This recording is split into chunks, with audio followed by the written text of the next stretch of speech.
Happy Thanksgiving! Today I'm talking about three, you guessed it, Thanksgiving films, and arguably some of the all-time classics. So today I am talking about Trains, Planes, and Automobiles, Addams Family Values, and Soul Food.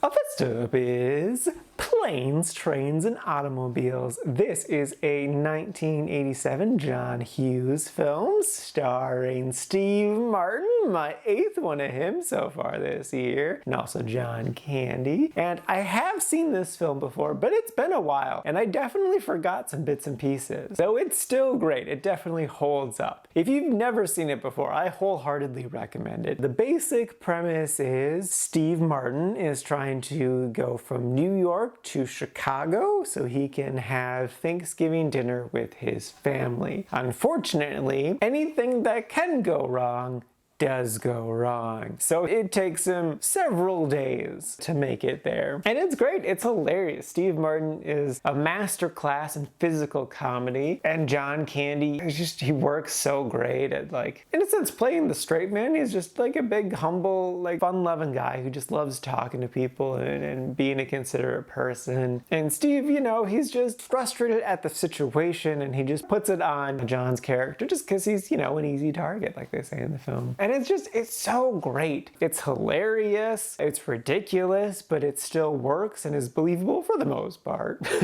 But once it gets to like the more ridiculous parts, you're kind of just along for the ride at that point. You accept everything that's given to you. And it's filled with lots of heart too. If I was gonna criticize it, it almost feels a little long, but at the same time, it feels like it's missing some stuff. And that could just because like the original cut was like 3 hours long, and then they brought it down to 2 hours, and then they brought it down to 90 minutes. And I do feel like 90 minutes is a good length. But I don't know, I almost wonder if it just could use just like a little bit more kind of character development. I think that would be the best way to phrase it. Because we do get a lot of identifying stuff for the two main characters. I don't know, just like a little bit more. But honestly, this is me just being like, if I'm gonna criticize about something, it's that. This movie's great though. It's a classic, and it's a classic for a reason. It works wonderfully. A legitimate complaint though I do have is the music. This movie could easily be timeless, and it is for the most part, save for the music. The music is hardcore, without a doubt, super 80s.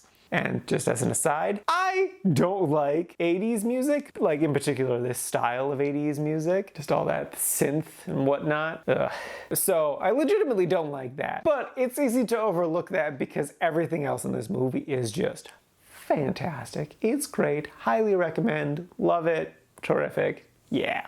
Next up is Addams Family Values. This is a 1993 film that is a sequel to previous 90s Addams Family film. I haven't seen this one before, and I went in with kind of low expectations but hopeful optimism. And yeah, no, I freaking loved this film. It is ridiculous and absurd, but in all of the best ways. So like, it starts off just like going a mile a minute, just kind of joke after joke. And it takes like, I don't know, 5 to 10 minutes to kind of get into the plot to even start. But like even after the plot starts, it still just kind of goes from joke to joke to joke. But it does a great job of still having a narrative through line throughout all of it, so that it feels connected and it feels like we're going somewhere as it continues to tell all of these ridiculous and absurd jokes. And I will say too that practically every single joke worked for me. I was legit really impressed with the fact that I was loving all of the jokes. And obviously the big standout is Wednesday. Everyone knows Wednesday's the best, and Christina Ricci was terrific. She did such a good job. Also, Christopher Lloyd does a great job. So does Joan Cusack, and like really all of the cast. It's a really, just from top to bottom, they really, really nailed the whole thing. Yeah, I think it works really great, and it's a lot of fun and ridiculous. So yeah, I wholeheartedly recommend this movie. It is ridiculous and absurd, but so much fun. You don't have to have seen the first one or the TV show. Just probably your general passing knowledge of it will suffice. But yeah, it's great.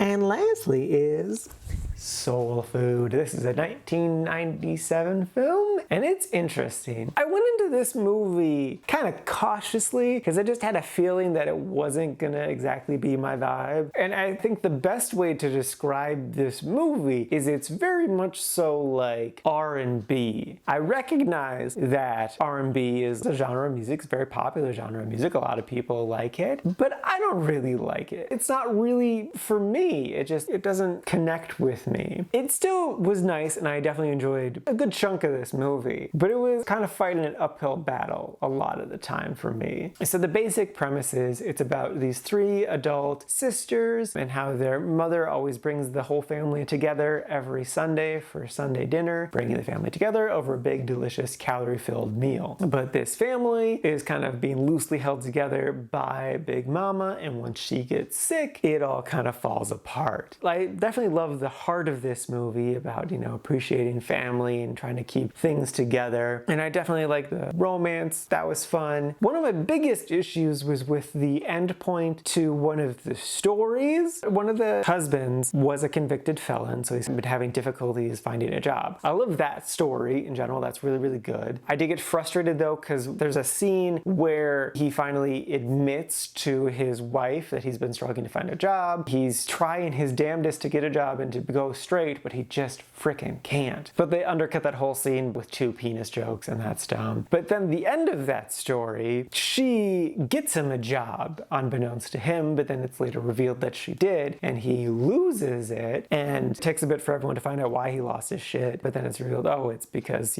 she secretly gave him a job. And the message is, yeah, no, don't help out your husband who's struggling with life. Don't do him a favor. You're emasculating him. That's no good. You can't emasculate your husband. He has to be a big, tough guy and just do things on his own and just suck up those sad emotions. Let him suffer in silence. That's the way to go. And I'm like, yeah, no, that. There's a whole lot of stuff in this movie like that, of just like very not good behavior. So yeah, I definitely like bits and pieces of this movie, but its messaging definitely lost me. Not all of its messaging, some in there that's good, but the ones that aren't good really stuck out and hurt a lot. So yeah, I don't really recommend this movie. It is fine, it's okay, but like, it's problematic to say the least. Alrighty, now for today's rankings. First up, we got Planes, Trains, and Automobiles sitting at number 54 in the really like section. And then not too terribly far behind is Addams Family Values sitting at number 64, also in the really liked category. And then bringing up the rear, rightfully so, is Soul Food, sitting at number 210 in the mid category. And this is out of a total of 252 old movies so far this year.